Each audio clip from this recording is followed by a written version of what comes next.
दीपावली के दिन देवी लक्ष्मी एवं श्री गणेश के साथ कुबेर जी की भी पूजा की जाती है। उनकी उत्पत्ति समुद्र मंथन से बताई जाती है, जिन्होंने समुद्र से निकलने के पश्चात नारायण को अपना वर चुना। प्राचीन ग्रंथों में लक्ष्मी जी के साथ अलक्ष्मी, दरिद्रा जी का भी उल्लेख मिलता। अलक्ष्मी जी को नृति एवं दरिद्रा नाम से भी जाना जाता है। लक्ष्मी जी के प्रभाव का मार्ग धन संपत्ति प्रगति का होता है। वही अलक्ष्मी जी दरिद्रता पतन अंधकार का प्रतीक होती है। माता लक्ष्मी की भांति अलक्ष्मी का प्रादुर्भाव भी समुद्र मंथन से हुआ था। इन्हें समुद्र मंथन से प्राप्त 14 रत्नों में तो नहीं गिना जाता, पर उपरत्नों में इनकी गिनती होती है। इनकी उत्पत्ति हलाहल विष के बाद हुई मानी जाती है। इसके केश पीले, आंखें लाल तथा मुख काला था।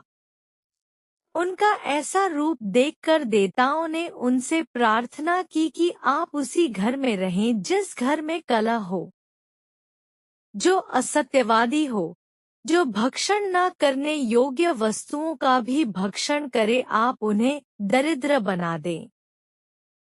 इनकी उत्पत्ति के बाद माता लक्ष्मी का प्रादुर्भाव हुआ। वे भगवान विष्णु का वरण करना चाहती थी, किंतु अपनी बड़ी बहन के होते वो विवाह कैसे करती।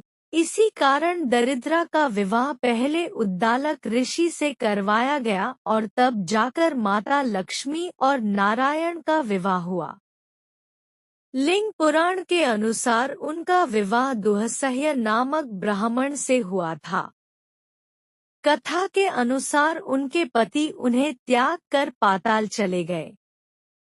इससे दुखी होकर वे पीपल के वृक्ष के नीचे निवास करने लगी। वही हर शनिवार माता लक्ष्मी उनसे मिलने आती है। इसीलिए शनिवार को पीपल के वृक्ष की पूजा का विशेष विधान है।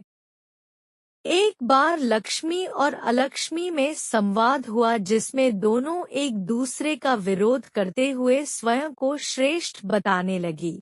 लक्ष्मी जी ने कहा कि देहधारियों का कुलशील और जीवन मैं ही हूँ, और मेरे बिना वे जीते हुए भी मृतक के समान है।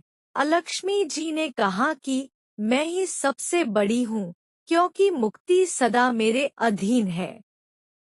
जहाँ मैं हूँ वहाँ काम, क्रोध, मद, लोभ, उन्माद, ईर्ष्या और उदंडता का प्रभाव रहता है। दरिद्रा की बात सुनकर लक्ष्मी जी ने फिर कहा, मुझसे अलंकृत होने पर सभी प्राणी सम्मानित होते हैं। निर्धन मनुष्य जब दूसरों से याचना करता है, तब उसके शरीर से पंच देवता बुद्धि, श्री, लज्जा, शांति और कीर्ति तुरंत निकलकर चल देते हैं। गुण और गौरव तभी तक टिके रहते हैं जब तक कि मनुष्य दूसरों के सामने हाथ नहीं फैलता। अतः दरिद्रे मैं ही श्रेष्ठ हूँ। तब अलक्ष्मी ने लक्ष्मी जी के दर्पयुक्त तर्क को सुनकर कहा, बहन, मदिरा पीने से भी पुरुष को वैसा भयंकर नशा नहीं होता जैसा तेरे समीप रहने मात्र से विद्वानों को भी हो जाता है। योग्य, कृतज्ञ, महात्मा, सदाचारी, शांत, गुरु सेवा परायण, साधु, विद्वान, शूरवीर तथा पवित्र बुद्धि वाले श्रेष्ठ पुरुषों में मेरा निवास है, तथा मैं तेजस्वी सन्यासी मनुष्यों के साथ रहा करती हूँ। अब उनकी श्रेष्ठता का निर्णय कौन करे? इसके समाधान हेतु वे दोनों परमपिता ब्रह्मा के पास पहुंची और उनसे प्रार्थना की कि वे ही इसका निर्णय दे कि कौन श्रेष्ठ है। ब्रह्मा जी ने कहा, देवियों, पृथ्वी और जल दोनों देवियां मुझसे ही प्रकट हुई है, और स्त्री होने के कारण वे ही स्त्री के विवाद को समझ सकती है। नदियों में भी देवी गंगा सर्वश्रेष्ठ है, जो पीड़ाओं को हरने वाली तथा सबका संदेह निवारण करने वाली है। अतः आप दोनों उन्हीं के पास जाए। ब्रह्मदेव के सुझाव देने पर दोनों गंगा जी, गोमती के पास पहुंची और उन्हें की आज्ञा और अपनी समस्या बताई। तब गंगा के समक्ष दरिद्रा ने पुनः अपनी आत्म प्रवंचना की और कहा कि मुझे ज्ञात है कि मैं ही लक्ष्मी से श्रेष्ठ हूँ, किंतु अब जब ब्रह्मदेव ने हमें आपके पास भेजा है तो आप ही अपना निर्णय दें।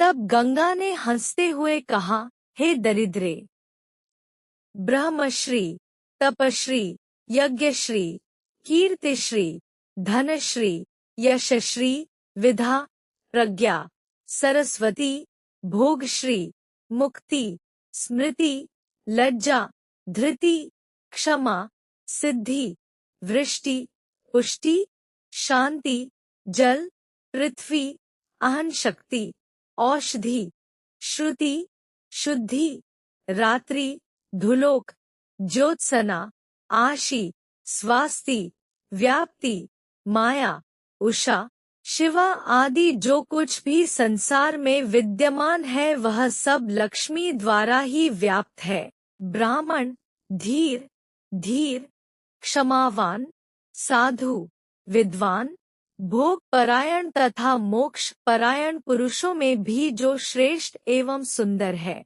वह लक्ष्मी का ही विस्तार है। अतः तुम्हारा देवी लक्ष्मी से स्पर्धा करना अनुचित है। ये कहकर गंगा ने देवी अलक्ष्मी को वहां से विदा किया। तभी से दरिद्रा ने देवी गंगा को अपना शत्रु माना एवं उनका जल दरिद्रा का शत्रु हो गया। कहते हैं कि तभी तक दरिद्रा का कष्ट उठाना पड़ता है जब तक गंगा जी के जल का सेवन न किया जाए। इसी कारण गंगा स्नान एवं दान करने से दरिद्रता दूर भगती है और लक्ष्मी की उन पर कृपा होती है। हम उनसे कैसे संपर्क कर सकते हैं? अधिक जानकारी या परामर्श के लिए आप उनकी पुस्तक आइम of life, healthy body mind spirit, अंग्रेजी और हिंदी में उपलब्ध के माध्यम से उनसे संपर्क कर सकते हैं। उनके YouTube चैनल शाशी पथरिया हीलिंग को सब्सक्राइब करें, उनके वीडियो को लाइक करें, कमेंट बॉक्स में टिप्पणी दें और भविष्य के नए वीडियो के लिए नोटिफिकेशन बेल को रिंग करें। उनके वीडियो को अपने संपर्कों के साथ साझा करें और YouTube समुदाय ID शाशी पथरिया हीलिंग, उनके व्हाट्सएप समूह शाशी पथरिया हीलिंग और उनके फेसबुक समूह spiritual healing body mind spirit में शामिल हों। अधिक मार्गदर्शन के लिए अपने जीवन को बदलने के लिए समग्र और आध्यात्मिक चिकित्सा के साथ आयुर्वेदिक औषधियाँ, पाचक, गैस, कब्ज, मोटापा कम करना।